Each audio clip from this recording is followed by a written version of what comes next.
The only way to do great work is to love what you do.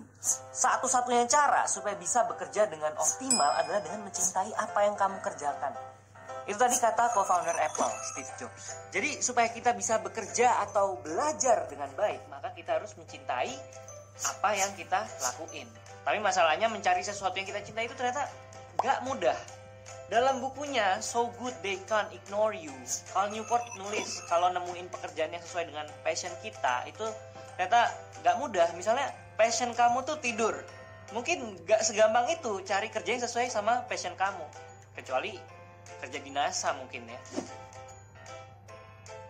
Nah, meskipun sulit, tapi bukan berarti kita gak bisa nemuin passion kita. Bahkan bukan cuma nemuin passion kita juga bisa bikin hal-hal yang tadinya tuh kita nggak sukain justru jadi passion kita. Dan di video kali ini kita bakal ngebahas gimana sih caranya supaya kita bisa nemuin passion kita dan juga ngebikin apapun jadi passion kita, termasuk belajar. Bayangin kalau kita bisa jadiin belajar tuh sebagai passion kita.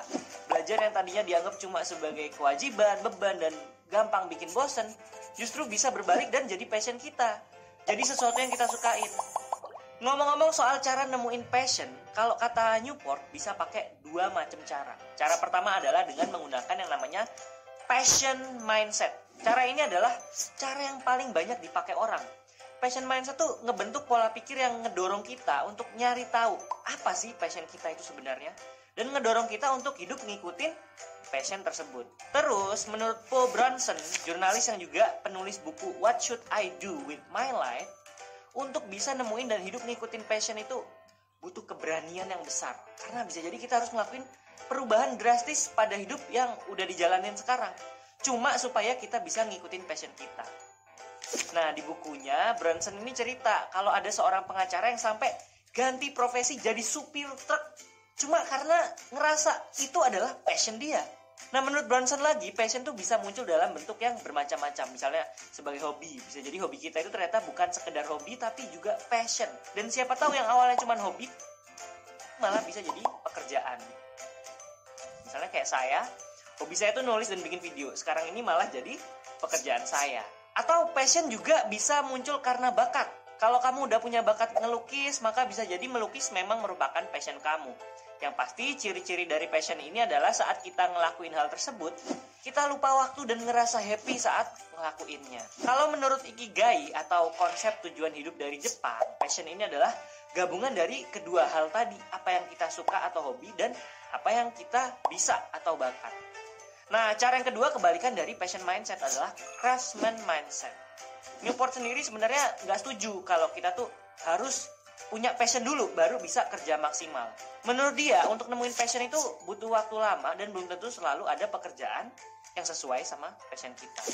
Nah, craftsman mindset ini ngebentuk pola pikir bahwa kita harus fokus berkarya supaya apapun yang kita kerjain itu jadi bernilai. Kalau kita fokus bikin karya yang bagus, nantinya orang-orang pasti akan merhatiin kita. Di saat itulah kita jadi punya yang namanya career capital atau modal untuk berkarir. Nah, inilah yang akan jadi fondasi tumbuhnya cinta atau passion kita pada sebuah pekerjaan. Termasuk saat belajar nih. Walaupun menurut kamu belajar itu ngebosenin mungkin. Kalau misalnya kita tuh bisa nyukain proses belajar itu, maka lama-kelamaan kita tuh bisa ngejadiin belajar sebagai habit atau kebiasaan. Bahkan jadi passion, sehingga muncul terus keinginan untuk belajar dan belajar lagi. Nah, pertanyaannya gimana sih caranya supaya kita bisa bikin belajar itu jadi sesuatu yang kita sukain dan juga agar kita nyaman dengan belajar.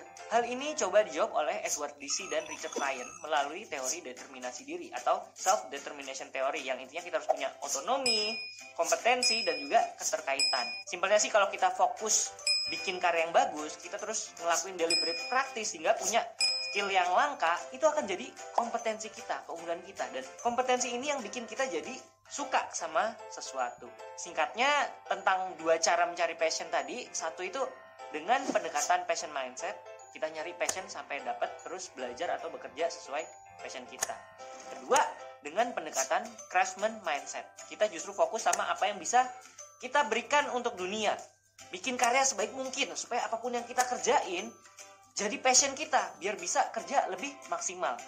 Nah, cara manapun yang kita pilih di antara dua ini, penting banget buat ngerjain apapun dengan sepenuh hati, termasuk pas belajar biar bisa dapat hasil yang terbaik. Only way to do great work is to